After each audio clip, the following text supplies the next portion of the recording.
From Jordan starting out as a lucky rookie in the NBA world, to a Nike executive betting all his money on him for a deal that changed the company's fate forever. Here's the Michael Jordan Nike deal and how it transformed a company into a billion-dollar behemoth. Let's go all the way back to the beginning, when Nike wasn't doing so well. So it was 1984, and the shoe company we all love and know was in a rough spot. Even though they were dominating the shoe market at the time. Back then, they were mostly known for their long-distance running shoes, but the numbers weren't too good because 1. Their basketball division had only 17 market shares, and 2. Those were negatively affected by an annual loss that made them lay off 25% of their staff. So yeah, business wasn't exactly booming, to the point where the CEO was even thinking of getting rid of their basketball division, but that wouldn't be too smart. Of course, they were on the lookout for a partner among NBA rookies, and Jordan was one of them. It wasn't as simple as that, though. Let me introduce you to Nike's talent scout, Sonny Vaccaro, the man who made it all happen. Vaccaro followed a set of rules called Nike's 10 Essential Principles, and good thing he did, because the Air Jordans wouldn't be a thing without them. But more on the principles later. Why did they choose Michael Jordan specifically? At the time, there were plenty more rookies they could have partnered with. Not to mention the fact that MJ's reputation as a rookie was pretty rocky. You won't believe what people thought of him back then. Fans didn't trust Jordan a lot. If you want to be inspired, just look at this man's life story. From being too short for his school's basketball team at 15 years of age to becoming an NBA legend, he had to overcome a lot of hurdles. Even when he scored the winning shot in the national championship final for the University of South Carolina in '82, fans still thought he just got lucky and never had any real talent. He wasn't a shining star to the public from the get-go, but one man saw potential in him that no one else did.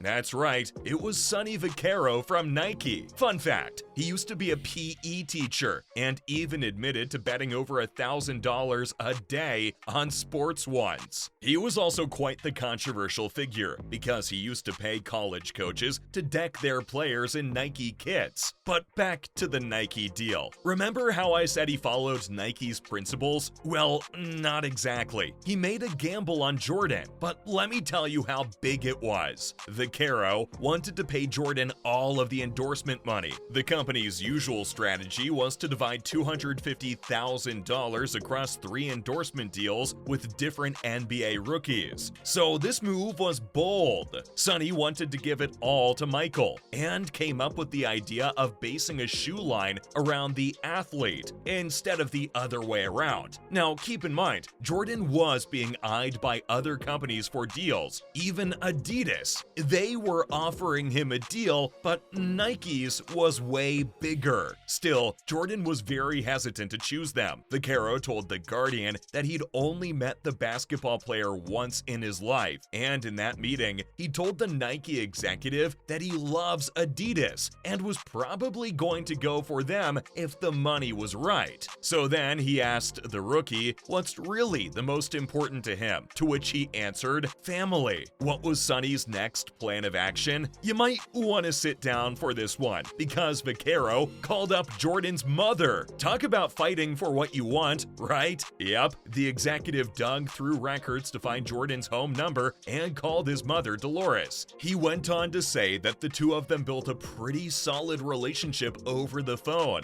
and even called her an alpha human being. Of course, we all know the stars signed the deal and whatnot, but what people don't know is that Michael's mother played a huge role in that. It was actually her idea their son get a share of the profit from each pair of Air Jordans that they'd sell, which is a pretty clever way to do business. She really knew how to play her cards, folks. What's more, she even pushed her son to attend meetings with the company, a meeting at which Jordan's main demand was to get a red Mercedes. To that, Vaccaro just rolled 2 toy cars at him and told him he could buy all the cars he wants if he signed the deal. Now, who could say no to that? Keep in mind, this was all super risky because Nike was going through it, to a point where Phil Knight, the co-founder, said that 1984 was a bad time, just like how Orwell predicted. But the gamble paid off like crazy. It literally changed both Jordan's life and the future of Nike. Let's take one example. In those days, NBA had a strict set of rules when it came to the players' shoes, but the Air Jordans changed that with the red, black,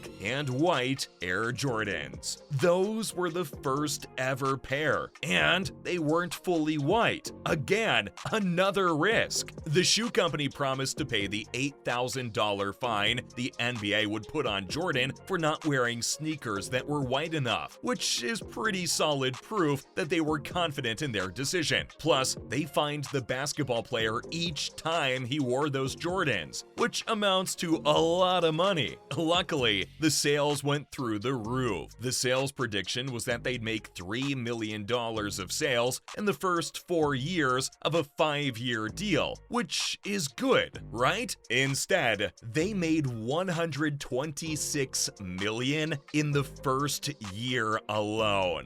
Boom. Because of this deal, Nike became a mainstream shoe and became a huge part of pop culture. Everyone wanted to get their hands on a pair of Air Jordans, the new edgy must-have pair of shoes. This was a crazy development, and even Vaquero, the mastermind behind it all, couldn't believe it. He said that no one ever did what they did before, and it meant a lot for Michael Jordan's career too. The executive followed the principles of the company, some of which were that their business is change. And it's safe to say that they accomplished that with this deal. It also was a huge cultural revolution in another sense, and I'll tell you what that was. The Jordan-Nike deal opened a door for black athletes. Vaquero went on to tell The Guardian that while this business plan changed the company, it had a great impact on the wider world of sports and streetwear too. He said that in the 80s, the most you could get out of a shoe partnership was $100,000, but this deal opened up a door to getting even more. Jordan showed the world that black athletes can earn a lot from their endorsements.